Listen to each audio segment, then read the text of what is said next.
Well, hello, EKN Nation. Welcome to another edition of our EKN Debrief, episode number 116. It's Tuesday, August the 29th, 2023. And David Cole, myself, Rob Howden will be diving into all the action from the 2023 United States Pro Kart Series Ohio Grand Prix, which took place this past weekend at Motorsports Country Club of Cincinnati Kartplex in Batavia, Ohio. We'll be diving into it, of course, with the overview. We'll look at by the numbers. We'll hit the paddock pass. And jump into the race report as we always do. This week's show presented by Parolin USA. It all started in 1994 when former kart driver Albino Parolin decided to move his passion for karting from the track to his small workshop. That's when Parolin was born. Parolin USA is North America's source for Parolin products. We run a factory team at all the major Superkarts USA, USPKS, and Rock Cup USA events.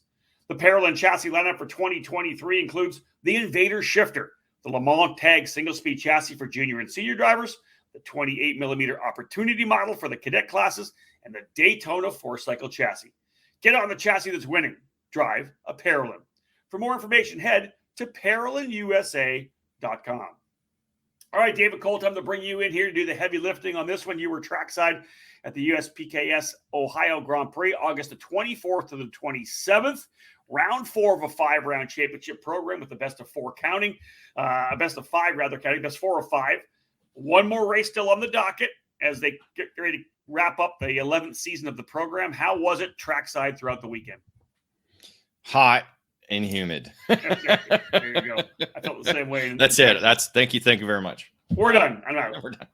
Yeah, it was 110 heat index on I believe Friday, and then Thursday was pretty much the same thing. As soon as I got there, it just sweat started pouring off my body once I got out of the car. Yeah. I mean, it was just hot and humid. We had the chances of rain coming through.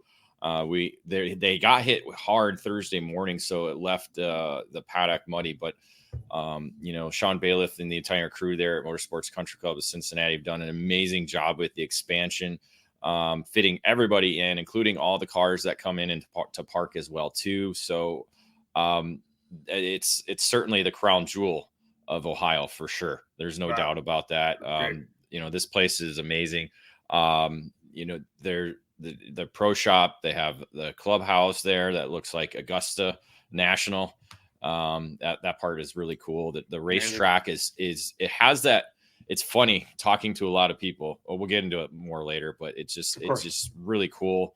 And yeah, I mean, the penultimate round of the championship, it's August. You know what that means? We've been racing for now into our 8th month of the year. So everybody's seen everybody over and over again, so it was, it was, again, it's what you expect at the 4th round of a championship. Yeah, indeed. Again, 4th round of the series, as we said. Let's jump into the numbers right now, David. 303 entries at Orlando to kick off the season. Mid-season, right with the same 284 at Speed Sports, 287 at Newcastle, and then, of course, running here to round number 4, 231. So a significant drop down to 231. Any indication of potentially why? Is it just so much racing going on right now? Well, school started. That's part of it. We talked about that in the outlap. School has started. It's the 8th month of the year. So that's another reason as well, too. I don't think it had anything to do with the facility, certainly. It's an amazing facility, and a lot of people had never been there before. So walked away, happy with adding a new track to their list on the year or for their careers as well. I mean, again, you got to think about it. 303 in Orlando. There's tons of Florida drivers who just race in Florida. For sure. So you get that. The Orlando bump, right? From Florida. Exactly. You get the bump at Speed Sports because they have a good amount of racers in the state of Texas. So you get a bump there. You get a bump at Newcastle with all the locals there too as well. And MCC, they have local racers. They just don't have the numbers that Newcastle, Speed Sports, Orlando has.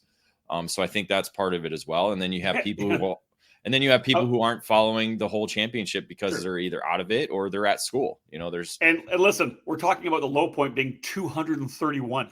Right. Yeah. So I mean, we've had a drop off of 70 entries over the start. That's a massive 231. Still a massive race. It's still a massive race. It is. It's going to be the top 5 of races in the country all year long. right? Until, well, maybe top 10. Let's say top 10. Because top 10, top 20. CKNA is going to explode this year. It'll be top 10, top 20. Yeah. Well, top 10, I mean, yeah.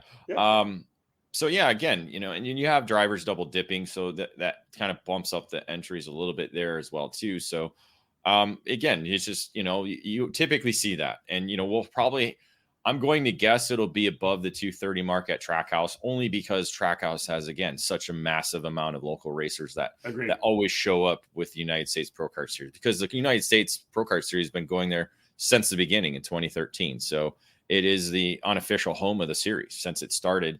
Its opening event was at Trackhouse, which was then the Mooresville Motorplex, which became the GoPro Motorplex, which is now Trackhouse Motorplex. Exactly that, right? 36 drivers in the Micro Swift category, 32 in Mini. So both those categories over that 30 mark, which we kind of look at as a full field. The lowest we've seen for X30 Junior, we've seen that happen in a lot of programs right now. 14 drivers in X30 Junior, 22 all told in the X30 Pro category. So again, a significant drop off in the Pro class as well. That single speed 125cc liquid cooled category, just again, almost gone on the West Coast, but not even that great here this particular weekend. 19 in KA100 Masters, so they've got a strong Masters program still. Again, KA100, as we know, David, massive. The fourth straight race for KA100 Junior to be over 50. 52 drivers. The high water mark was Newcastle at 59, but 52 entries in KA100 Junior, 42 in KA100 Senior, the first one outside of the 50 mark. So still 42. And then a good field of 14 drivers in Pro Shifter. Not quite the 20 we had at Newcastle, but still 14 drivers in Pro Shifter.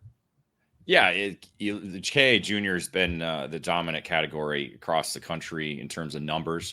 Again, a lot of mini drivers that moved up this year, and just kind of that age range. We were just seeing a lot of kids in that category, and then the turn side X30 Junior is low at only 14. But again, that's the cream of the crop. Those are some of the drivers that have either been in junior racing for a number of years or are the top graduating drivers from mini. You talk about Keelan Harvick, Turner Brown, and a couple others as well too. So, and then, so really when you look at drop mini Swift from 46 at the opening of the year to 32, that's 14 right there. And then X30 Pro goes from 39 to 22.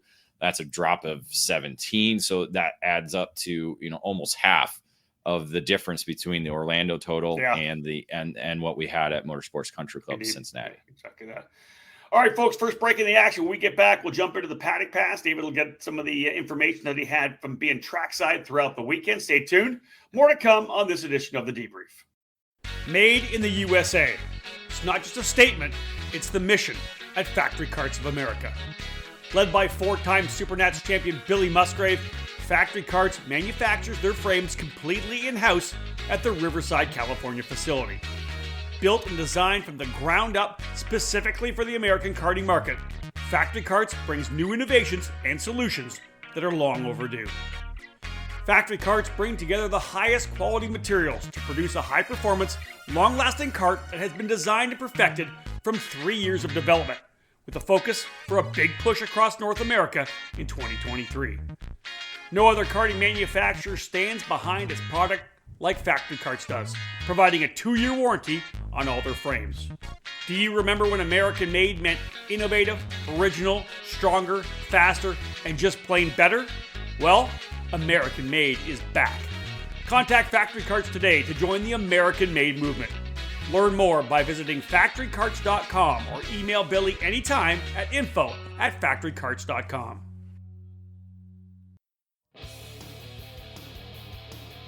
History, success, family. Those are the 3 words that can describe Comet Kart Sales, one of the longest tenured karting businesses in the United States. The family-owned operation located just outside of Indianapolis has provided karts, parts, and services for thousands of racers in the near 6 decades of business. Their online store features everything you need, continually adding new parts to their product line. From full karting packages, new engines, spare or replacement parts, and safety gear, find it all at CometKartSales.com. Their Comet Racing Engine service has won multiple major events and championships over decades of karting and continues to offer the best trackside service in the industry, specializing in IAME X30, IAME Swift, and other two-cycle power plants. Make sure to head to CometKartSales.com or call them at 317-462-3413 to be part of the Comet Kart Sales family today.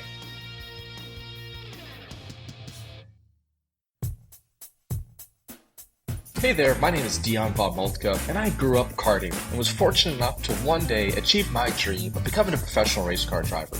Looking back at my career, the most fun I had was in karting, but it was also one of the most challenging times of my career too. I often found myself craving expert guidance from someone who had been there before, that had done it and knew the right path forward, but it just wasn't available. And that's why I created Blaze Coaching.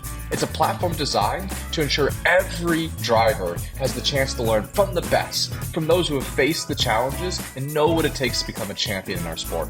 Just imagine being coached by 2023 Indy 500 winner Joseph Newgarden, or Indy 500 front wheel qualifier Spencer Pigot, or how about Acura factory driver Ricky Taylor? They're all here as coaches on Blaze, ready to help you along your path. It's designed to meet you where you are, so no matter what your experience level is, where you race, what you race, or what your goals are, your Blaze coach is there to help. Are you ready to unlock your potential? Visit blaze.io/karting today. That's BLAYZE.io/karting. Welcome back to episode 116 of our EKN Debrief as we dive into the USPKS event from the Motorsports Country Club of Cincinnati this past weekend. Rob Howden alongside David Cole. We'll move now into the Paddock Pass presented today by the Skip Barber Racing School. Are you looking for the next step in racing? Go from karts to cars with the Skip Barber Racing School. Skip Barber alumni are champions in every motorsports series, including Formula One, NASCAR, IMSA, and IndyCar. Get behind the wheel of a Skip Barber Formula 4 car featuring a 160 horsepower turbocharged engine. Our highly structured and competitive Skip Barber Formula Race Series is the perfect platform to start your racing career so you can fulfill your dream of becoming a champion. With equalized race cars and a focus on driver development, your driving skills will determine if you end up in victory lane. Learn more about the Skip Barber Racing School at skipbarber.com or call 866-932-1949. Okay, David, Paddock Pass, what do you got from trackside? Well, let's start with the beginning and getting to the Motorsports Country Club of Cincinnati Kartplex. You know, we've been asked numerous times to get down there, and now I've been finally able to get down there. And again, like I said in the opening segment, it's the crown jewel of Ohio, that state down south. As much as I don't like going to Ohio, I'll go there for Mid Ohio and for Motorsports Country Club of Cincinnati. Okay. It's you know, it's amazing. You know, the club. You know, a good quick little way to call it the racetrack. It started out as that. You know, it really was a country club for motorsports, and you get that when you go into their clubhouse, which has, like I said, a locker room that looks like Augusta National, a golf course. Is very cool. Pro shop. You know, Michelle and Sean do an amazing job keeping that up to date and having, you know, Super Nationals winning karts on there, the Brickyard karts that they had win at Indy up there as well too. So I love that. Just the feel of walking into that, you feel like you're somewhere. And then the expansion they did there to provide enough paddock space for not only all the haulers that we have in there and all the trailers, but for all the parking. Again, it's just a massive overtaking when you try and welcome a series that has this many people coming to the event, and they have that ability. You know, any big event can go there now. They have the paved paths, so when you're pushing up to the grid, it's nice and easy.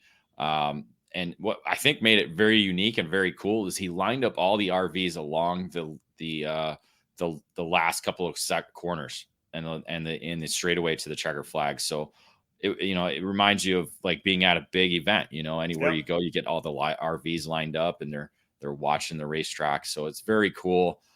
They've done an amazing job. They have the pre-grid area. They poured in just a couple weeks ago, so that helped to alleviate any of the bottleneck up and near the grid area and exiting and going back to the paddock. Again, and then they live there. The Bailiffs live there. Their house is nearly 200 years old. It was pretty cool to look at, and very fantastic. cool. Just so many good things to say about the racetrack. I mean, so it kind of has us when I'm talking to people are saying it has that Ocala feel because they have the fencing all around the racetrack. That's very similar to that. But a little bit different than that. And you got trees all around you. So the sound just stays within the whole area.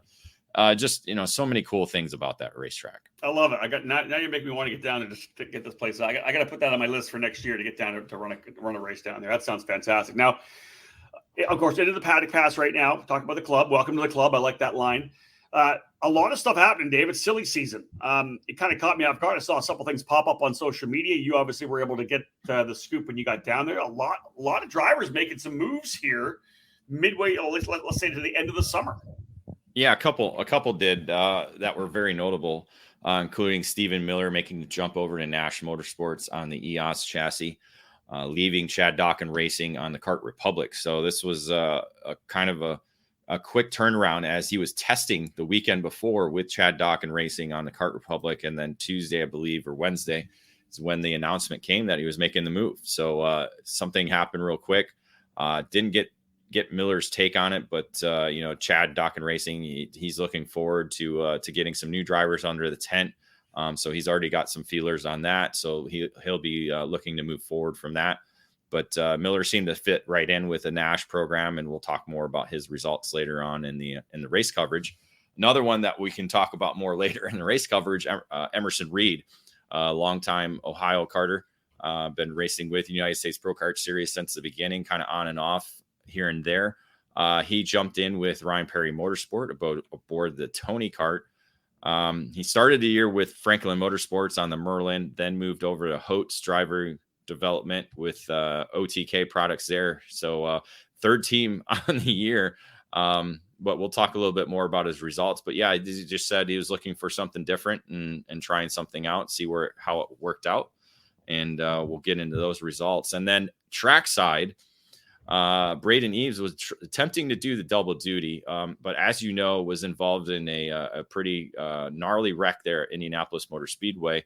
And so he's had some neck issues since that time and had some surgeries on that.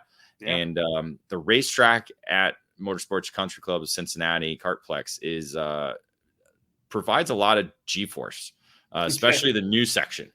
So it's a lot of strain on the left side of your neck, because your head's trying to go right. Yeah, of course.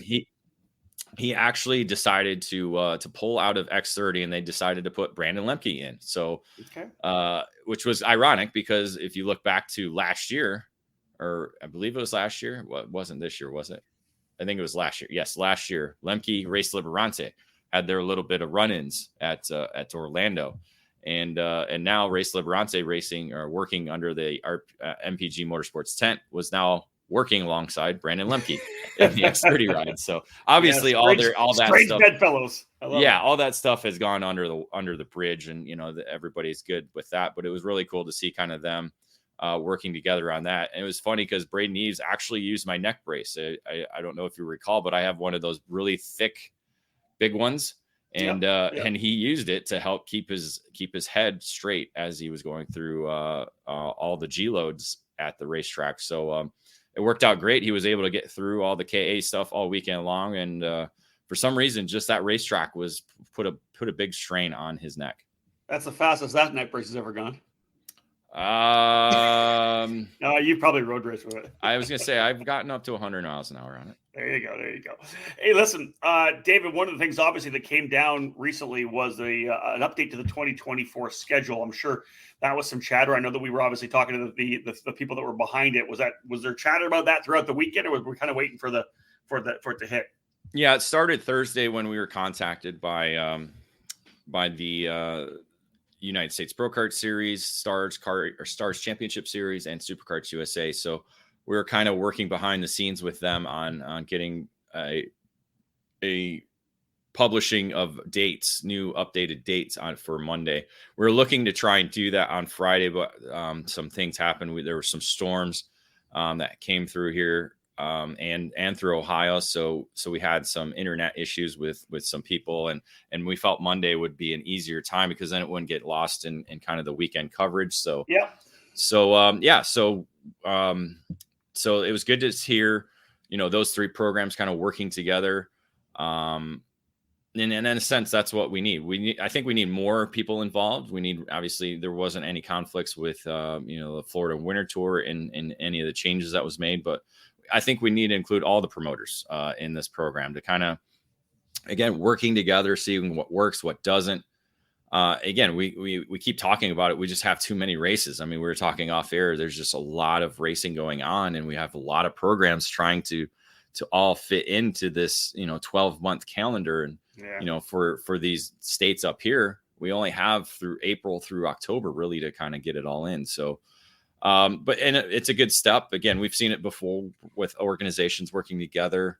So we'll see how this goes. So if you look at those three programs, they're kind of spaced out pretty well, except for the month of June, when they're kind of close together. But aside from that, it'll help out the competitors, help out the teams to allow them not to go back to back with events. So and have that opportunity for a break in between, or a couple weeks break in between some races. Speaking of break, we're going to go to another one here right now. When we get back, it's time to jump into the race report. David will give us his rundown of the X30 Pro class, the KA100 Senior class, and Pro Shifter. We'll look at the big dogs when we come after this break. Have you suffered through the foul-tasting or super sugary alternatives for endurance energy supplements? Do you feel like you don't get enough energy or not fast enough? Does everything you've tried taste synthetic and artificial? Karting puts extreme demands on your body, and in particular during hot days and weekends, with multiple heats and long main events. So at Titanium Sports Nutrition, we hear you. We make great tasting, clinically proven energy supplements for the most intense sport challenges using superfoods sourced straight from the Andes Mountains in South America and the Amazon rainforest. Our proprietary carbohydrate mix that we use in all our products is proven to deliver up to 75% more energy compared to brands that use glucose alone as their sole carb energy source, and also absorbs 2 times faster from the gut into the bloodstream. What this means is that you'll feel energized faster and longer with Titanium, and you'll sustain your physical performance. Go to Amazon or to our online store at titaniumstore.co to order online. That's titaniumstore.co. Use the promo code eKarting15 in our online store to get 15% off your first order. That's eKarting15. With Titanium, feel energized and satiated for hours with the power of superfoods from the Amazon and the Andes.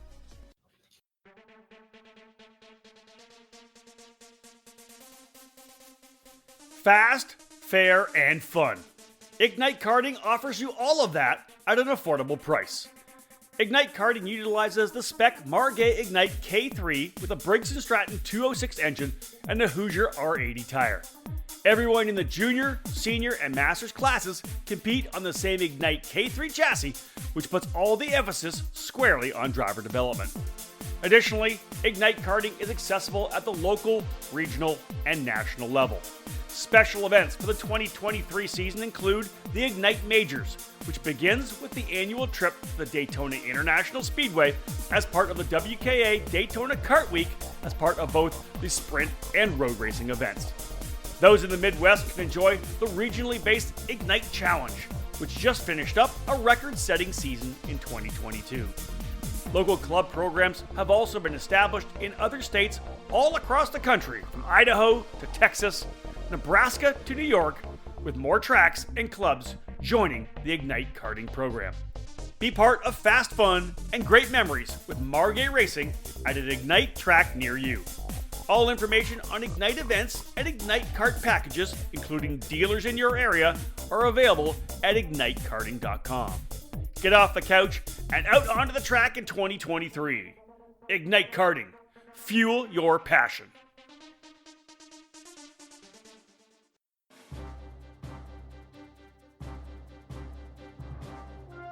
Powered by technology, DID racing chains have a worldwide reputation for superior quality and reliability. Meticulously engineered and manufactured in Japan, DID Genuine Parts are the world's #1 original parts supplier for Japanese and European motorcycle manufacturers. A rich racing tradition where results speak for themselves, DID prides itself on engineering the most technologically advanced chains on the market to help you excel on and off the track. DID's SDH pin treatment creates an extremely hard chromium carbide layer on the pin surface that houses a soft inner core to absorb extreme shock loads. DID's 219 HTZ racing chain boasts this SDH pin technology, which leads to longer chain life as well as excellent energy transmission to the wheels. Available in the gorgeous gold, the 219 HTZ is the ultimate racing kart chain. Pick up a DID chain at your local dealer today, because when winning is the only thing that matters, go with DID. Back at it here at the EKN Debrief, episode 116, as we're doing the full race review of the USPKS event at the Motorsports Country Club of Cincinnati, Kartplex. This show today, again, brought to you by Parolin USA. Let's jump now into our race report. Today's race report presented by Acceleration Kart Racing. Acceleration Kart Racing has everything you need to go racing, from tires to helmets. They have a great website for you to order from, and kart racers ready to pick up the phone and answer your questions 6 days a week. With over 20 years of kart racing under their belts, Acceleration Kart Racing has the experience to help you succeed on the track. You can rely on them to get the parts you need when you need them. Make Acceleration Kart Racing your go-to source for everything karting. Head to www.shopakr.com. All right, let's jump into the X30 Pro class brought to you by Franklin Motorsports. I'll roll out the headline. David, you can fill in the information from there. Here's the headline. Keeble becomes fourth different winner in 2023. Yeah, this 2023 season for United States Pro Kart Series X30 Pro has been certainly exciting to welcome a fourth different winner. Wow. It looked like we were going to possibly either have a repeat winner or a different type of winner, one that's won before, because it was Ryan Norberg and Joe Turney who were the drivers to beat early on.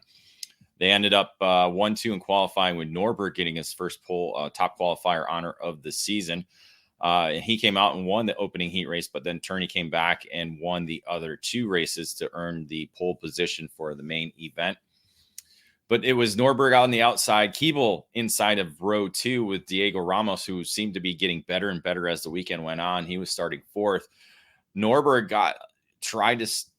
just didn't quite get the jump when the green flag hit, and Ramos actually dove to the inside as everybody went narrow towards turn 1. So it had actually 3 wide going into turn 1 with Norberg on the outside. So he got into the marbles a little bit, drifted back, I believe, all the way to 14th by the end of the opening lap. So not exactly the best opening circuit for Norberg, but thankfully the entire race was a bit chaotic because Keeble went on the attack. He talked about it earlier on that day during an interview, said, we've made some changes. Warm-up was great. I think we now have something to battle with. And he certainly did that because he took it to Turney right away. They went at it a number of times, and this allowed the group to kind of stay close. I mean, you're talking about probably 13 drivers, 14 drivers, all right there, all looking for a way to get position. So this allowed Norberg to slowly pick off a driver here, there, eventually getting up into third, and then being right there with Keeble and Turney.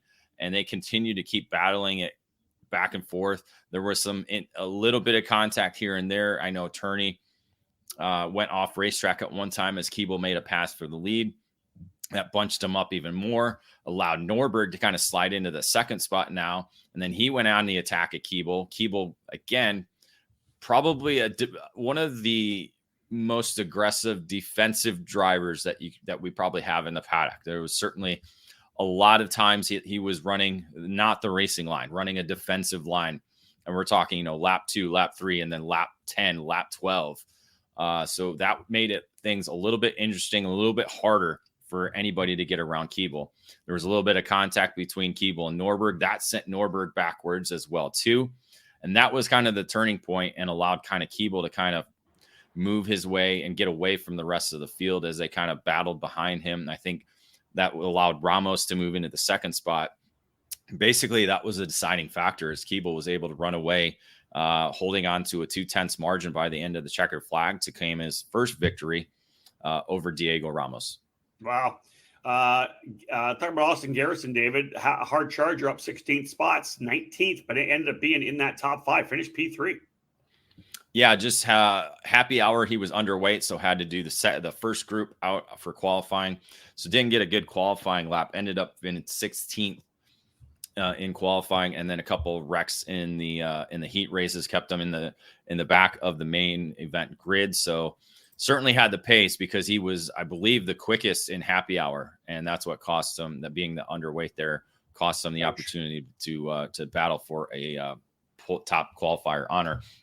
But certainly, all that racing, he again played it smart, was able to kind of knife his way in certain spots, and was able to get up into that third spot ahead of Nicholas Terlecki, who had a great, again, hasn't raced X3 in a long time, came back this weekend and showed calm composure, was involved in a heat race incident as well too. I believe Garrison was part of it, or no, that was a different one. He was with Paulie Massimino. But Terlecki certainly had good pace all weekend long, and stayed out of trouble. Finally was able to get that 4th place position. He actually moved up 9 positions. So he went from 13th to 4th. And then it was Norberg in the 5th spot and Joe Turney in 6th, who, so you had the 2 top drivers. They were probably the 2 quickest drivers on the racetrack. Norberg with fast lap of the race, and Turney quickest all weekend long, ended up in that 6th spot. A lot of chatter online, David, about Keeble and the full defense line. The defense line. I didn't get a chance to see any of it as I was busy down in Texas. But seems like not a lot of people super happy about going full defensive throughout an entire race distance. Yeah, the tight confines of MCC, I think that has a lot to do with it. We don't. Okay. It wasn't. It's not a wide racetrack. And typically with, in the pushback bumper, there's a lot of scenario, factors into it. Yeah. There was some contact. But again, I think they're focused on getting rid of the swerving. But again, when you go out of exit and go right into defense mode, that it does bottleneck things up, and it's not what we're typically used to seeing. But it got the job done for him. So it's kind of, no doubt, it's kind of hard to argue, again, you got to find a way by, I don't know. Turney had some issues. And again, the pushback bumper, it's kind of hard to move somebody. That's it. I was just going to say that. Bumper, because, in this category, for myself, and I believe you do believe it as well too, sometimes you got to push a guy out, if you're blocking like crazy, you got to expect some contact, I think. Yeah, Paulie Massimino got a penalty for blatantly taking out one of the other competitors. I can't remember his name. Vizarro, I believe it was. Because, again, the guy, I don't know if he was swerving or just kept running into Paulie. And Paulie, right in front of everybody. It was the turn 5 hairpin, which is right in front of the grid. Everybody saw it, knew it was coming, and it happened. So he kind of took matters into his own hands, but unfortunately took himself out in the process as well too. So, what's the best way to handle that? Sometimes you got to teach people how to treat you, right? Right. But in the main event, a lot of points up for grabs. You're trying to go for a championship. You're kind of in the hunt. It's a matter of, do it in a warm up, maybe. Okay. All right. There you go. All right. I don't endorse that, but I'm kidding. Regardless, Harley Keeble scoring the win in X30 Pro, 4th different winner on the season for 2023. We'll see if we go for 5 when they get to Trackhouse for the finale later this early. Who would that be if we did Who would that be if we got a 5th different winner? Has Ramos won yet? Ramos has not won yet. So there you go, a guy that's right in the middle of the fight, right? And you talked about the fact he's kind of picking things out. Hey, it could be DeTulio as well, right? Another guy, maybe. Massimino or Norberg. Or let's just say Norberg. That's right. He hasn't won yet. He hasn't won yet. So. Isn't that weird? Isn't that weird to say? Yeah. I got you. Norberg, number 1. He should be the number 1 option, and you just went Ramos. Yeah. See. Yeah. Norberg. Well, I kind of thought in my mind that Norberg would have already won, but yes, you're right. Yep. I would say Norberg, Ramos, DeTulio, or Massimino. Yeah, because you're going to be at Trackhouse. Yeah, that's a good 4. Yeah. All right, let's go to KA 100 Senior, presented by Mike Doty Racing. Here's your headline: Reed returns to top step of podium 10 years later. It's certainly a fun category to watch all weekend long. With the trying to look back, 41 drivers in the field. They continued with the A, B, C, D format, even though they didn't run an LCQ, but they kept on, keeping the same structure throughout the year. So continued on with the split up heat races, which made for, less chaotic racing, I think, in the heat races. Because once we got all of them in the main event, of course, there was an opening corner wreck involving, mid-pack drivers and taking probably, I think, about 5 drivers out of the race. Yeah. So your typical KA 100 senior start. But throughout the day or throughout the weekend, Harley Keeble carried that momentum from Newcastle over into Ohio, was the driver to beat. Set fast time in qualifying, won 2 of the 3 heat races. The only driver to beat him in the heat races was senior rookie and Newcastle winner Cooper Shipman. Nice. So Shipman, who won another heat race as well, he kind of kept pace with Keeble. So they were the front 2 drivers on the front row. Keeble on the inside, Shipman on the outside. So a good start. He had Emerson Reed and Finnegan Bailiff winning the other heat races. So a good mixture of drivers in there. And it was those 4 drivers who kind of broke away from the field early on. Unfortunately, within a couple of laps, lap number 6, Shipman lost his steering wheel. I had no idea what happened. He came out of the tight bottom corner at the far end of the straightaway going up the hill and pulled off to the side. His steering wheel, I guess the bolt that holds the steering wheel just snapped and came detached from the steering shaft. So luckily, it wasn't going into the corner. It was coming out of the corner. So that was good. So certainly, somebody was watching over him on the day, but unfortunately it was out of the race. So it left 3 drivers up the front of the field. It was Harley Keeble leading, Finnegan Bailiff, and Emerson Reed coming up from, where did he start? I'm looking at my notes here. 4th. So yeah, right there. So those 3 drivers basically stuck together, ran away from the rest of the field. So you knew it was going to come down to a last lap shootout. Ended up being the last lap. Emerson Reed put himself into second a couple laps before that. And Harley Keeble went defensive going into turn 1 as a white flag waved. Emerson Reed pulled off the greatest over under because Keeble drifted out wide and Reed had the greatest momentum to just shoot basically almost like a rain line, how you go from the outside to the inside. It was perfect because he was almost alongside of him before Keeble even got done going over the exit curbs. Wow. So Reed grabbed the lead. Bailiff, I think, slid in under him or came through to take second on the next corner. So Reed going into the turn 5 hairpin didn't go defensive, ran the normal line. Bailiff looked at it, went for it, and as he went for it, Keeble decided to go to the inside of both of them at the apex, so almost an over-under of his own to get underneath both of those drivers. So 3 wide at the exit, or at the apex.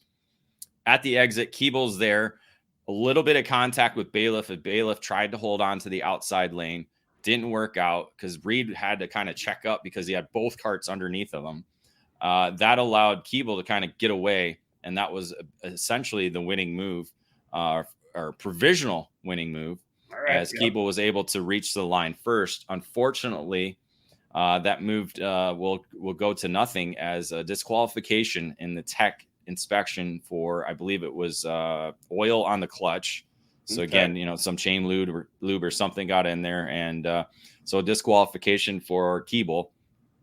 Emerson Reed able to hold on to the second spot as Bailiff went off the racetrack there. So he was able to move up into the second spot. So that in turn gave Emerson Reed his first victory in 10 years at the United States Pro Kart Series, his first one in the KA 100 senior division. Yeah, Dave, what you have here, it ends up being 69 thousandths of a second. Connor Ferris up into second. How did he pull? Where was he to be able to jump into P2? Well, he was sitting there in 4th, again, not really able to. He actually started back in 12th. He had a spin in his third heat race. So he was among those drivers that was quick all weekend long. Just one bad heat race put him outside the top 10 for the starting spot. So he was able to work his way up into the 4th spot. He had probably about a 2-second gap to the leaders as they took the white flag. So when Bailiff went off the racetrack there, he was able to slide by him.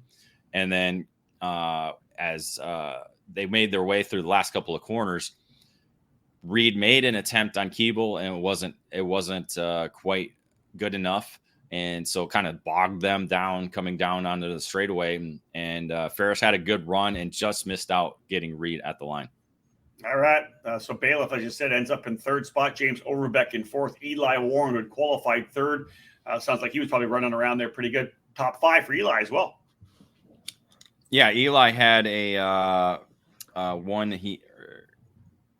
He had decent heat races, just qualified third overall, just wasn't able to stay up into the top three throughout the heat race. And then, so essentially behind the four drivers, I mean, it was a massive battle for what was provisionally the fifth spot. Overbeck ended up winning that position. Eli Warren getting up behind him for at the checker flag. So they were able to move up one position to fourth and fifth. Ben Gaunt on a Cosmic, your hard charger, up 16th spot, started 48th, able to drive his way up in to 22nd. DC, let's go into Pro Shifter presented by SRP Engines. Here's the headline. Myers complete sweep for second victory. Yeah, just a dominating weekend by AJ Myers in the Pro Shifter category aboard the Magic Kart machine.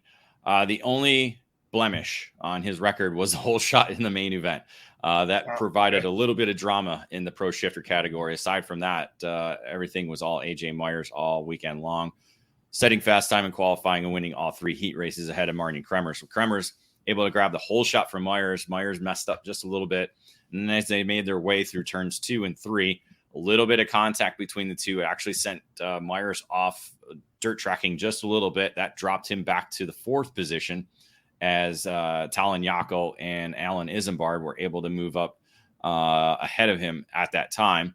And that put Kremers out in the lead a little bit, but Myers got by both of those drivers really quick and then set his sights on Kremers. I believe it was lap 4 when Myers was right there. Kremers kind of went defensive early, even though it was lap 4. And Myers took advantage of it, got around side on the outside around that turn 2. And that put him on the inside of turn 3. And Myers essentially returned the favor, putting Kremers off just a little bit, just enough to kind of slow his pace and give Myers just enough gap. And then a couple laps later, it was a broken exhaust for Kremers that would make him pull off the racetrack and record a DNF for the first time this season. That allowed Myers to drive away to a nearly 6-second advantage, and Talon Yako getting on the podium for the first time this year and giving Magic a 1-2 finish. That's all for them. David Greco finishing in third spot. Is it Michael Riccio? Riccio? Riccio, I believe, Riccio. yes. What do you know He's about Canadian. that? He's a Canadian driver on the Magic. Well done. I'll have to pick up some information on that heading into some more races. Gavin Bailiff putting both Bailiff brothers in the top 5 in their races. Gavin, also David, the hard charger, started 10th, got up to 5th. Yeah, a couple of mechanical issues during the heat races for him. He got a 5th in the last heat race, so got a little bit more comfortable, but had to start back in the 10th position and wasn't quite able to battle for one of the top 3 positions. The race report brought to you by Acceleration Kart Racing will continue when we get back after this break. X30 Junior, KA100 Junior, and KA100 Masters. Is IndyCar your dream? If it is, for 2023 and beyond, the path from karting to IndyCar has gotten even clearer. It's time to look into the new USF Juniors program and the brand new Tatis JR23. As the first step of the newly rebranded USF Pro Championships presented by Cooper Tires, the USF Junior Series will feature a 6-event, 16-race schedule to train racers for the move into the USF 2000 Championship presented by Cooper Tires. The USF Juniors champion will win a scholarship worth over $248,000, and the total prize fund will exceed $330,000. The series will also debut the new Tatis JR23 race car in 2023, which is a development version of the USF 22 used in USF 2000. It's the ideal entry point for career-minded karters moving on to the car racing ladder. Safety is always front and center in the mind of the series promoters, and the USF Juniors car features a halo, and the races are supported by members of the AMR IndyCar safety team. If IndyCar is your goal, USF Juniors is the starting line. For more information, visit www.usf-juniors.com. shop.usfjuniors.com and follow USF Juniors on social media.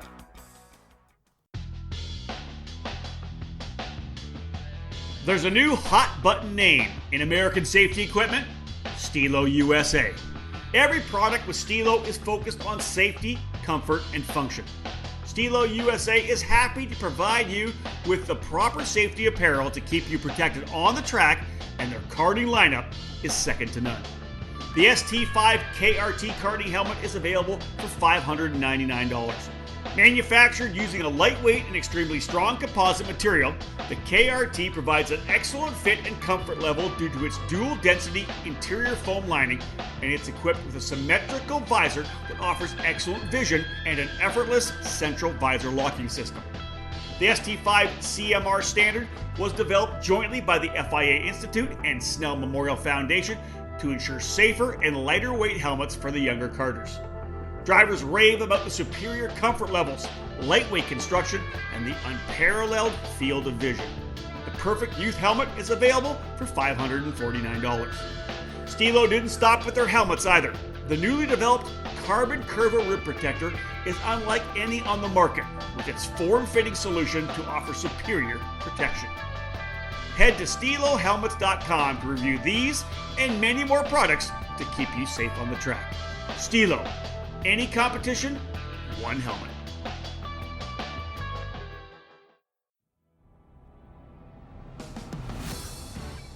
Check out any major national karting event, and what's the common thread? Speed Concepts Racing.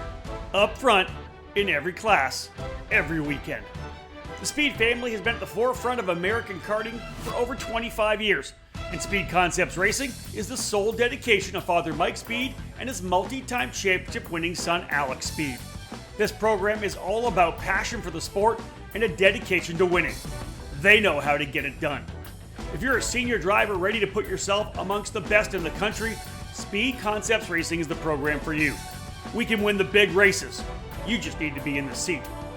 The Speeds program has delivered time over time in the junior classes as well, helping to elevate a long list of young drivers from mid-pack to potential race winners. Speed Concepts Racing has the perfect equation of coaching, driver development, and technical knowledge to elevate your program. Arrive and drive opportunities are available for the remainder of the 2023 season, and we're locking in seats for 2024 as well. If you're ready to take your career to the next level, contact Speed Concepts Racing through email at speedconceptsracing@gmail.com. Welcome back to the EKN Debrief, episode 116. Again, it is August the 29th as we wrap up things from the USPKS event at the Motorsports Country Club of Cincinnati Kartplex. David Cole giving us his full insight, having been trackside throughout the weekend. Three more categories on the docket in this particular segment here. X30 Junior presented by Rawlson Performance Group up next. And here's the headline. Brown locks up victory in class debut. Yeah, he did it at Supercars USA Pro Tour Summer Nationals at Newcastle and did it here at the Motorsports Country Club of Cincinnati Kartplex. It was a great first X30 Junior class debut for Turner Brown. But Ernesto Rivera was the driver to beat all weekend long. Set fast time in qualifying and won all three heat races, adding to his already championship lead, coming in with 3 victories already. He started on the pole position, Turner on the outside of the front row. A little bit of action on the opening lap between the two sent Rivera off the racetrack and all the way back into the 13th position. So that was kind of a notable point in the race, even though it was early on. But from there, Rivera continued to climb his way forward, getting up into, I believe, was the 3rd spot late in the race. But out front, it was Turner Brown, Enzo Vidmontien. They were the top 2 drivers, able to gap the rest of the field, ran nose to tail, didn't really race much. That was until about, 4 laps remaining. They started going back and forth a little bit. And I think with 2 laps to go, as they came out of turn 3, there was no speed out of Enzo Vidmontien. The chain had broken off, and that was his race. So he coasted his way down to a stop. down the road, essentially giving the win or the lead and the win to Turner Brown, who would go on to cross the line first. Now, provisionally, there was a penalty given to Brown for the contact with Rivera. That penalty, however, was overturned. So Brown retained the victory and took the top step of the podium for the first time in USPKS competition. Ernesto Rivera finishing in second, as David had said. Jackson Woolney back up on the podium again for RPG on the Cosmic. Another good run for Sarah Bradley. We're seeing her really step her way forward here. And in the X30 junior class, Bradley finishing in the 4th spot on the red speed. Keelan Harvick, David, another top 5. How did he perform throughout the weekend, both he and Bradley? Yeah, Bradley did an amazing job. She had won the club race the weekend before, so she knew the racetrack, and I think she's found a new home with Speeds Concept Racing, working alongside Turner Brown. Nathan Dupuis, another driver, gaining momentum. He got a second in one of the heat races, was started third, just didn't quite have the pace, however, in the main event. So that kind of cost him a spot on the podium. But, Bradley's did a great job on the weekend, and Keelan Harvick running double duty. Said he felt fine after the weekend. So, 5th place in his first visit to MCC, good spot. And again, just getting more knowledge and getting more momentum to carry on into the next year. A hard charger. What do we got here, David? Davin Roberts on the Tony Kart, up 5 spots, 14th to 9th, but also Rivera on the racetrack. Yeah, right? Going back you got to give honorable mention to Rivera going back to 13th on the opening lap and ended up finishing second. So he had. Isn't it crazy? Both he and Norbert getting shoved back like that? Because you talked about Norbert getting pushed back to like 14th as well, right?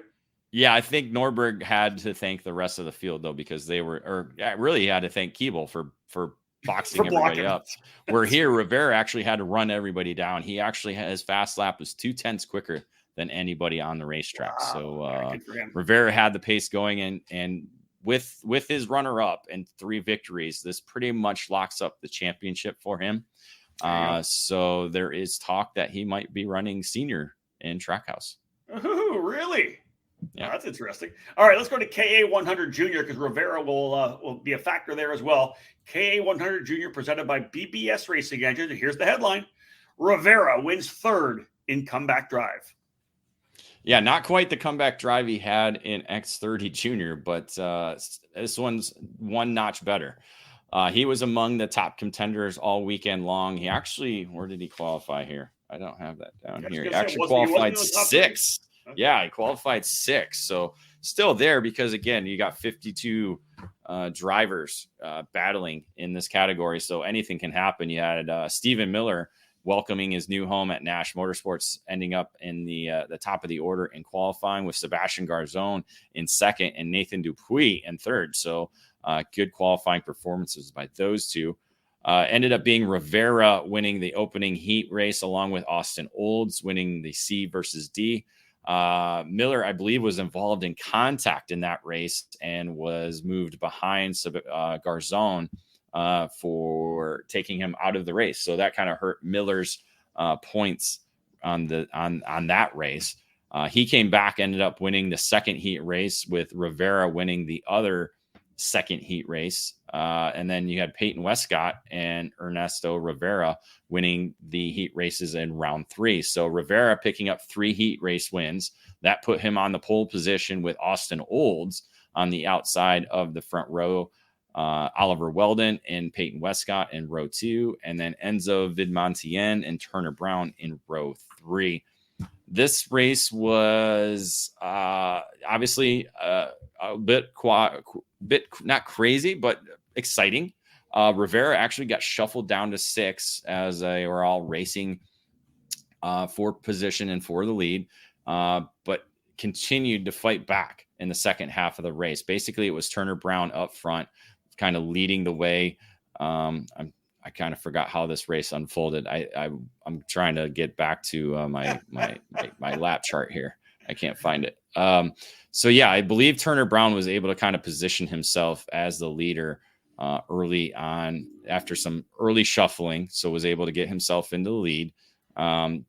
Basically by the halfway point, had a good enough advantage, I believe. I'm looking, I'm stalling and I'm looking. Yeah. So Turner Brown got himself in the lead by the halfway point and established a pretty good lead on the rest of the field. That at the same time, Rivera dropped back to 6, and then he started fighting his way forward.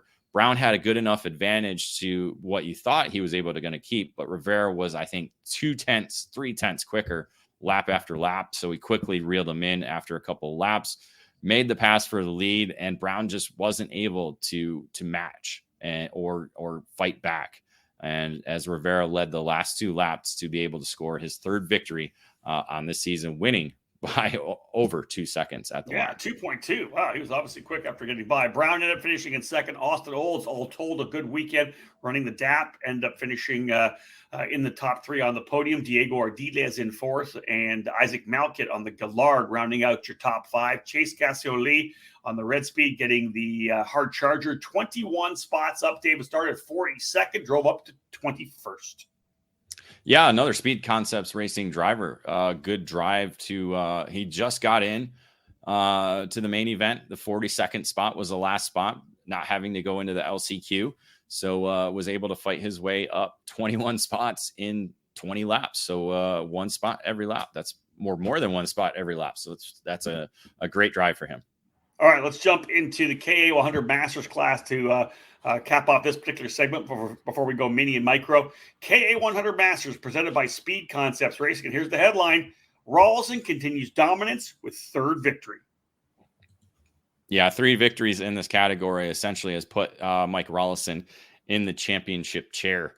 It wasn't his race, however, at the beginning, as his teammate at RPG, Mario Barrios, was able to put in the fast time in qualifying. Andy Kutcher, the local driver at MCC, was able to put in the 2nd quickest lap, with Jamie Siraki making his class debut, 3rd quickest in the time session. It was Rawlson back and forth. He said, I talked to him after the session. He said he just didn't time the traffic ahead of him. So got caught up with a driver he was trying to use as a rabbit and didn't quite work out. So he ended up finishing the session in 4th.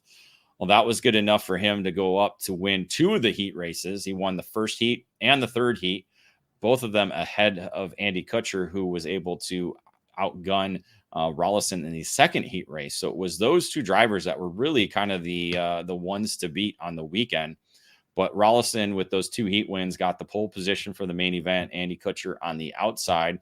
Laurentiu Mardan, who had a bad qualifying in the 8th position, he was able to work his way up into a 3rd starting spot. We saw him win at Newcastle. So that kind of helps kind of shake things up, thinking, okay, we might have a great race. You got him in 3rd, Siraki 4th, and then top qualifier Mario Barrios in 5th. You're like, oh, this is going to be a great race, right? No, it wasn't. Contact early in the race between Clay Settles and Siraki essentially took them out of the race. And then a couple laps later, Kutcher got a little bit sideways and Barrios ran into him.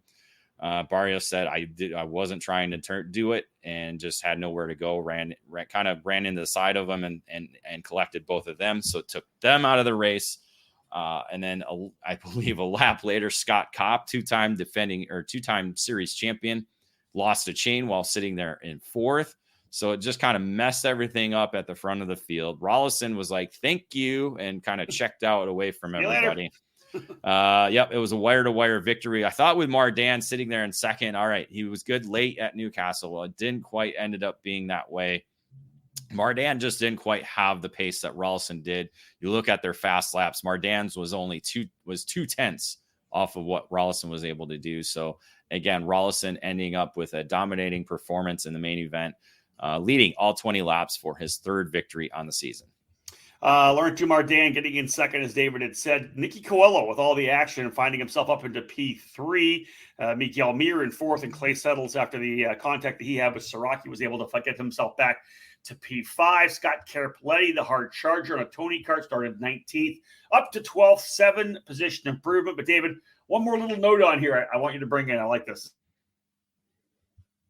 Yeah, Clay Settles. So Settles was actually penalized for the contact with Siraki, but that penalty was overturned. Okay. So if that penalty stood up, it would have put TJ Nevels into the 5th position. Nevels, who was racing on the team FMS tent, was actually racing on a 17-year-old Merlin kart. So this thing was made in 2006. He literally had no pills in it. It was straight up kingpins. That was it. He said awesome. the only change he did, I think he said, was he loosened up the seat struts. And aside from that, just lap after lap, he felt better and more comfortable. And you look at it, his fast lap time in the main event, which was on lap 16, was only 0.3 off what Rollison was able to do, and less than 1/10 of what Mardan was able to do. So, I think if we would have went another day, he might be able to do even better. So, listen, racing a go-kart that's older than half the field in the paddock. Racing a kart that's legal for X30 Pro and Pro Shifter and K100 Senior, and probably. It's probably because I think he just got into his 30s. So it's he's only about 14, 15 years older than the kart itself. That's just so good. 17-year-old Merlin kart up there almost in top 5. That's awesome. I think that's just a great story. I love it. So what does that say about karting right now? Do you need a new kart every race?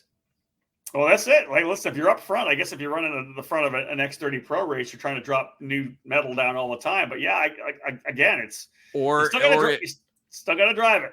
I was gonna say, or because the weights are so high in Masters that you can pull out anything out of the garage and make it go fast. Maybe, I don't know. I think that's a great story. Regardless, it's a great story. I love it. It is. It's a fantastic story for sure.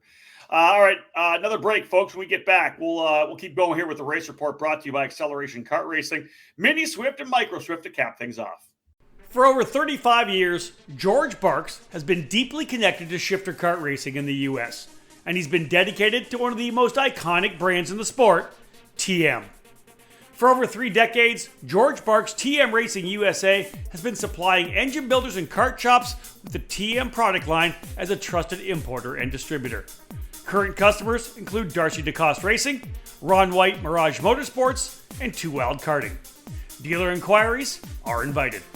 The KZ and OKN class are enjoying excitement and growth this year, and TM Racing USA has all the available TM engines in stock. You can count on TM Racing USA for competitive prices and superior customer service. George has developed his stellar reputation of expertise and professionalism through his 30-plus years in the sport. Here's George to tell you in his own words. I'm George Barks. For over 30 years, I've been proud to represent the TM Racing brand here in the United States. I know the product line inside and out, and we always have products in stock. I'd love to get the opportunity to add you to our network. From complete engine packages to each and every part in the motor, George Barks TM Racing USA is the go-to source for TM products. Connect with George via email. It's barkstmracing@aol.com or call 310-714-6907.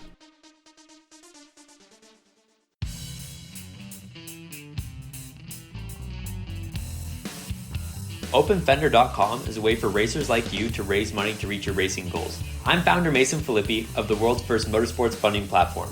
As a racer, I know that there's a lot we do behind the scenes before hitting the track. Driving fast, winning races comes after a lot of prep, practice, and let's face it, a lot of money. The good news is that fans and sponsors want you to win. They want to help you and be part of your team. That's why I created OpenFender.com, to get these supporters funding your dreams and getting you across the finish line. In a few minutes, you can set up a profile, share it on your socials, and encourage fans and sponsors to boost your racing. Racers using OpenFender are averaging over $1,000 per campaign. This is money that's buying them parts, paying fees, and getting them to the next level. Join OpenFender now and start funding your performance.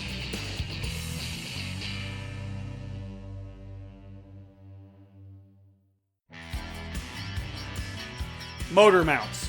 They keep your engine attached to your chassis, right? The answer is, they're much more important than that. Your motor mount is critical in transferring 100% of the power from your engine through to your tires and the racetrack. You need this to get on the podium each and every time you race.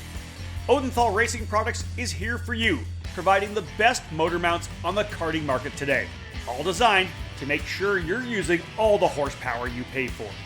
Odenthal Racing Products is a family-owned and operated business with decades of karting experience in providing products with unmatched quality and value for our racing community. The Pro Series mount for 2-cycle engines, which is available in 0, 5, and 8-degree inclinations, provides a rigid structure to help keep vibration to a minimum without adding too much weight to your setup. The 4-cycle Easy Set system is one of the most popular mounts for the Briggs & Stratton 206 power plant. Multiple mounting holes provide the most adjustability depending on your chassis and seat placement.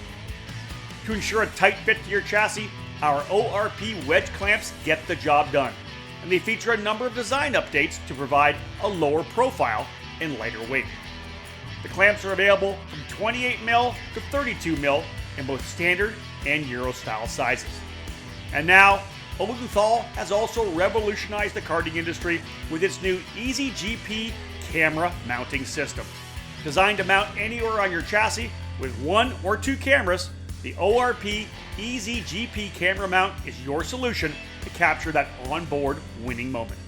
Head to odenthalracing.com and find a dealer near you. Odenthal Racing Products, proudly made in the USA. Welcome back to episode 116 of our EKN Debrief, taking a deep dive into the USPKS event, the penultimate race of the 2023 season at Motorsports Country Club of Cincinnati Kartplex. Again, diving into the race report here. Mini Swift and Micro Swift. Let's cap it off with those two categories. The cadet class is up next. Mini Swift presented by DNJ Intermodal Services. Here's your headline. Palacio gains third of the season. Yeah, the eyes have been on Lucas Palacio all season long as kind of the driver to beat in the Mini Swift category. And essentially he's kind of proven that, gaining the first 2 victories on the season. The weather kind of dampened things a little bit and made things a little bit more interesting with the main event at Newcastle that allowed Michael McCoy to pick up that victory. This one, again, there's just so many different drivers who were in the mix all weekend long. Let's start out with qualifying. Qualifying, Cameron Marsha able to earn his first top qualifier honor of the year with recent SCUSA winner Travis Pettit in the second spot, Palacio sitting there in third. So great top 3. Ended up being Marco Romero, who was the driver to beat when it came to race time. I think he had the great strategy. Get out front and get away. I mean, he did it in the opening heat. It works because the one thing I'll say this, the one thing when you look at racing this weekend, it was Mini Swift and X30 Pro where you saw guys running defensive line after defensive line after defensive line. Okay. And Romero was one of those drivers who was like, I'm not going to run defensive. I'm just going to get away. He did exactly that. Opening heat race was able to get away ahead of Palacio and Rocco Simoni. The second heat race, Palacio was able to come through with the victory. Again, another wild race with Bryce Vega in second, Romero third.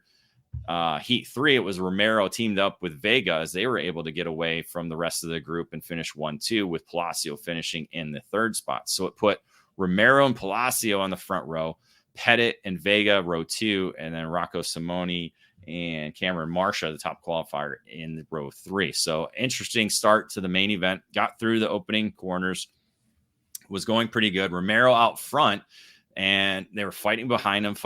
So again, he got out front, was able to get away. Unfortunately, a few laps into the race, he ended up pulling off to the side of the road.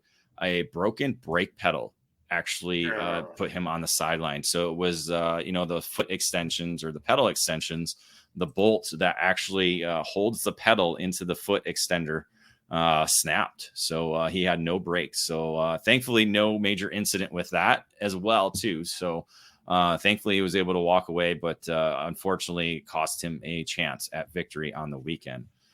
So when he was out, essentially made it a battle at the front of the field with a number of drivers kind of going back and forth.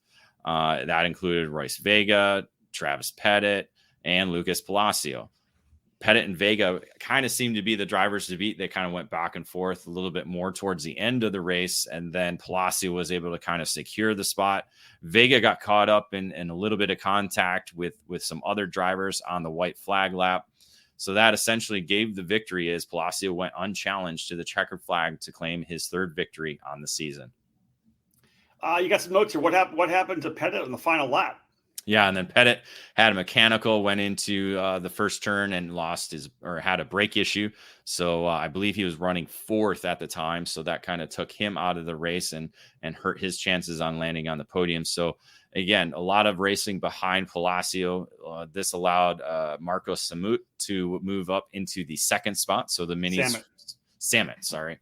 I thought it was Samut or Samet. No, it's Samet. Samet? Okay. Samet. Gotcha. Samet. Yeah. You got it. Finished second. Good. Yeah, the rookie finished second. So he actually qualified. Where did he get? Qualified 13th. Ended up starting 9th. Made his way all up into the second with all That's that a good action. Day. So a great end to the weekend for him. Sure. Max Cristia, who was not at Newcastle as he was traveling with his family.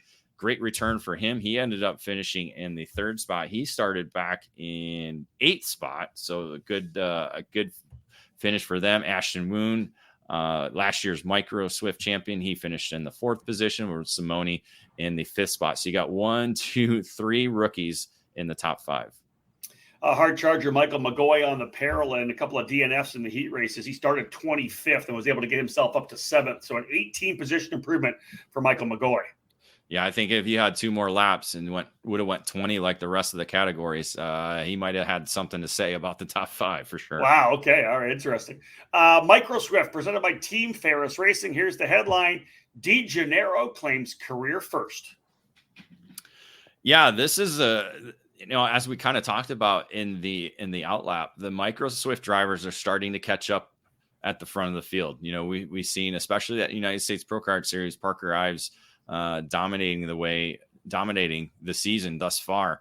But this weekend proved that these drivers are starting to catch up. The more track time they're getting, the more comfortable and a little bit better they keep getting. Colton Schniekenberg, who's been kind of there all year long, was able to set fast time in qualifying. De Janeiro in the 2nd position with Parker back in 3rd. But it was Parker Ives finishing first in the opening 2 heat races. He did it ahead of Burgess in the opening race, and then Nakawati in the 2nd heat race. And then in the 3rd heat race, it was Aston Wyatt who ended up coming up to grab the victory ahead of Ives with Burgess in the 3rd position. So it kind of set the grid this way with Ives and Burgess on the front row, Bergman and Nakawati on the 2nd row, and Garciaris and I didn't turn the page here. Sorry about that. And Maxwell Macha in the 3rd row. So a number of different drivers in there. Wyatt had a couple of issues or had one issue in the opening heat race. So that put him back in the 13th position to start the main event. Well, he ended up actually coming all the way up through the field and coming out as the leader by the midway point of the race. Parker Ives started on the pole position, fell back early. Actually, let me see how far he went back. But I was talking to his mechanic, Richard, after the race. They had the carburetor set a little bit differently, so didn't quite work out the way they wanted to. So he lost pace early on in the race. Actually fell all the way down to 11th at one point. Okay. So as a number of drivers were battling on, eventually, as I said, Aston Wyatt was able to secure the lead, and they kept battling again. Battle. Don't let the leader get away. Well, they let the leader get away. So Wyatt was able to get a little bit of advantage, but De Janeiro was charging his way forward. He actually started back in 11th position because he had heat race finishes of 10th, 6th, and 19th. So not exactly good heat races for him. He started motoring his way forward, got ahead of the group that was fighting for second, and for some reason Wyatt just didn't quite have the pace then. De Janeiro, I think, gained like 2 or 3 tenths a lap, quickly got to him, and then quickly got by him. They kind of ran 1-2. And Wyatt was just unable to kind of respond and make a pass for the lead as De Janeiro was able to hold on. Wyatt made one last attempt at the line, coming to the line, and it was 51 thousandths separation between the top 2 with De Janeiro celebrating victory, his first at USPKS. Yeah, good for him. Wyatt coming home in 2nd spot. Micah Baruch ends up in the 3rd spot for Parolin. Emerson Lane in 4th and 1. Diego Garciaris Dark Garcia rounding out the top 10. Pasha Ali, David, with the hard charger up 20 spots after some rough heat race results. Started back in 34th, but was able to get his way up into 14th. Yeah, qualified 15th, so it was just kind of in the bottleneck at the start of every heat race and didn't quite get the results he wanted there. But a great drive, 20 spots in 18 laps. So a great way to finish off the weekend. All right, we'll cap things off after this break, folks. Next up, we'll wrap it all up with the Constructors' Championship. David will give us a bit of a wrap, and then we'll do the EKN Trackside Live race calendar to wrap up this edition of the Debrief. Winning takes a team, and Northern California karters can take advantage of one of the best, working with the Karting Collective based at Sonoma Raceway. The Karting Collective is a full-service kart shop and a longtime official SOTI kart dealer, founded by karting and racing veteran Nick LeDuc.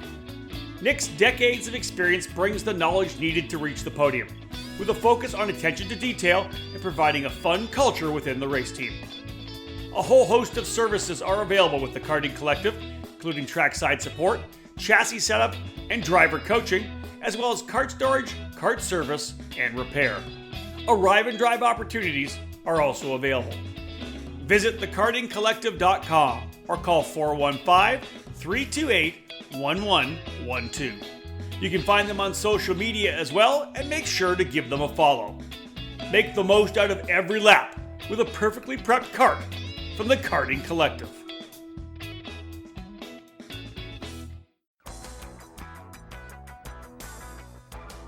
The new face of competitive karting in the Pacific Northwest region is RaceLab.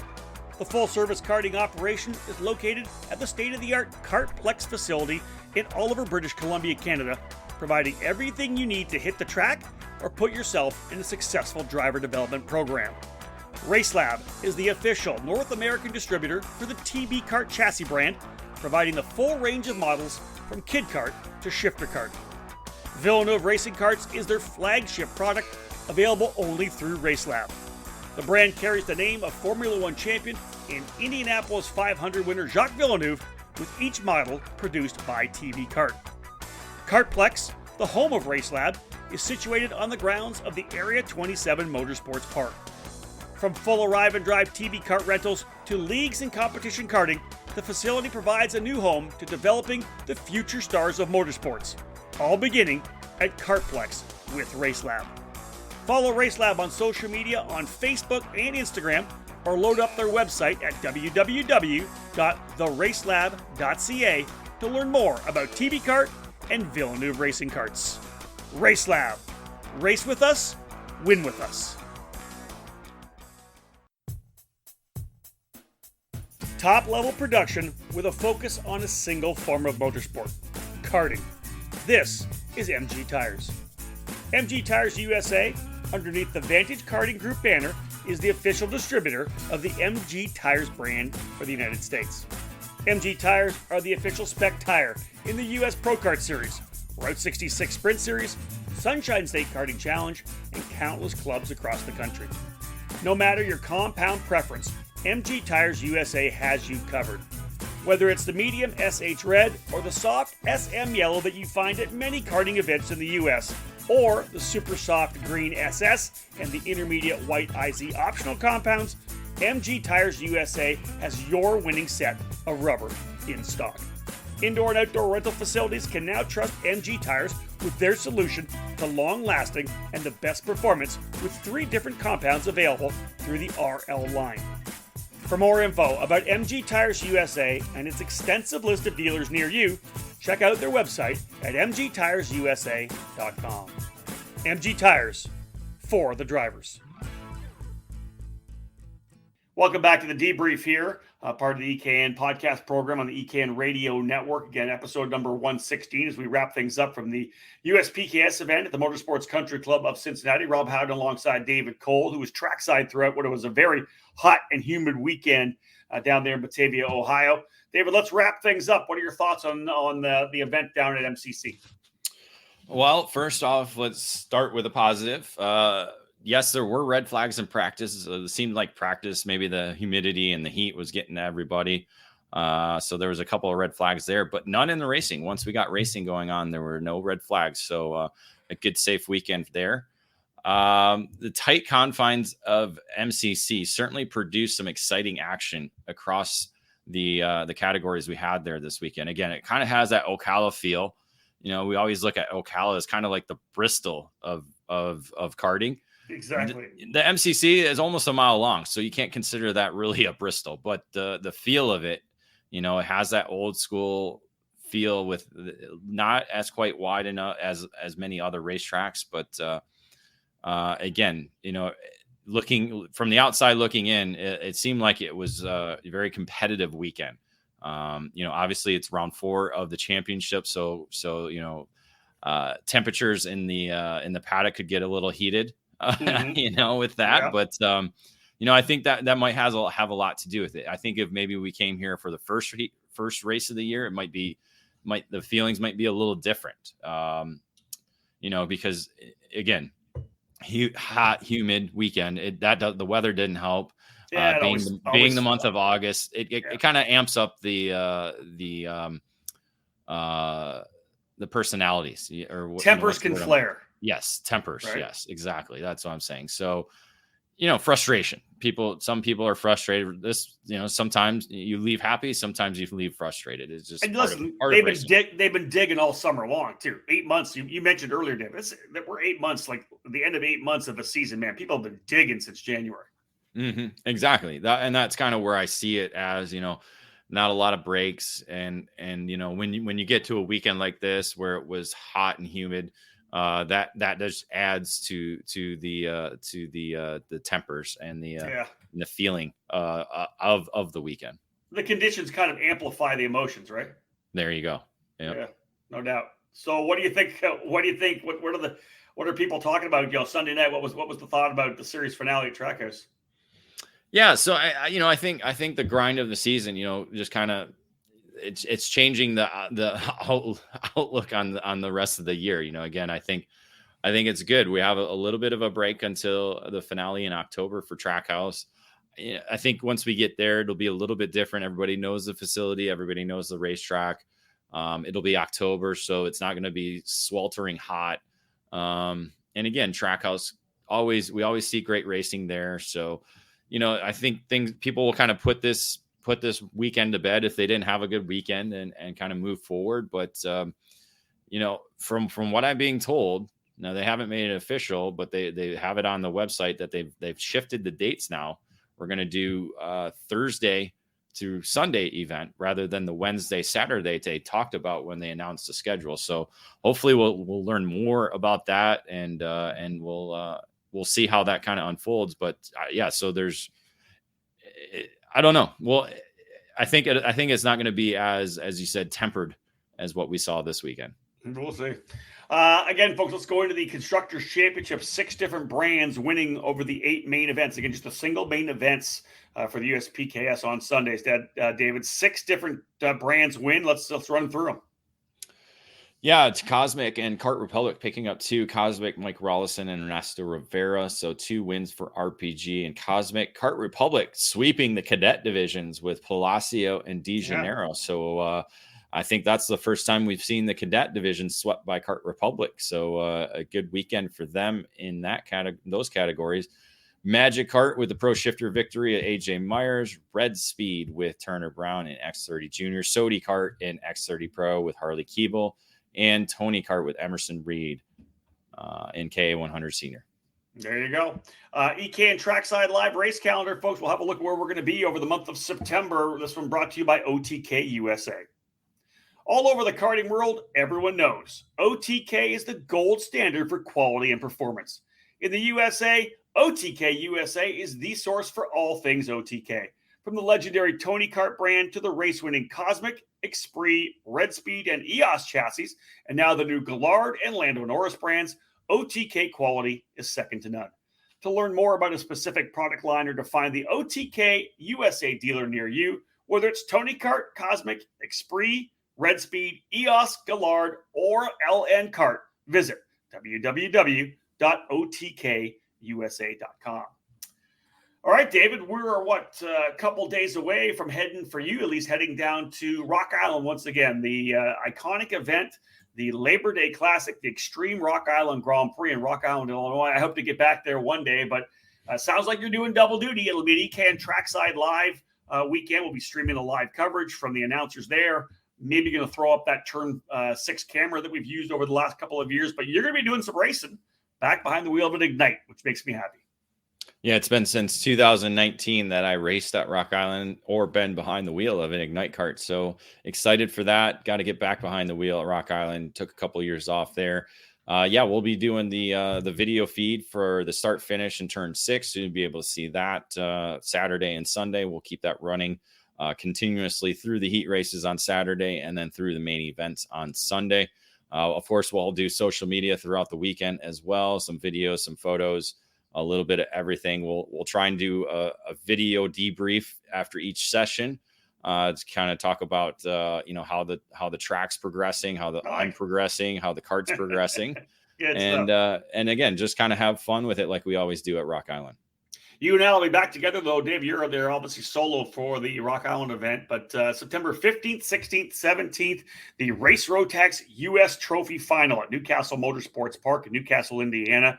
I'm looking forward to that one. Again, you and I had a really, really fun weekend there last year, 75 entries last year. The racing was tremendous. Again, Rotax has been this major thing around our sport for a couple of decades, and great to see it kind of coming back. The guys at J3 Competition have done such a good job in rebuilding that brand, starting on the grassroots kind of foundation, building some regional programs, and their East and West U.S. Trophy events.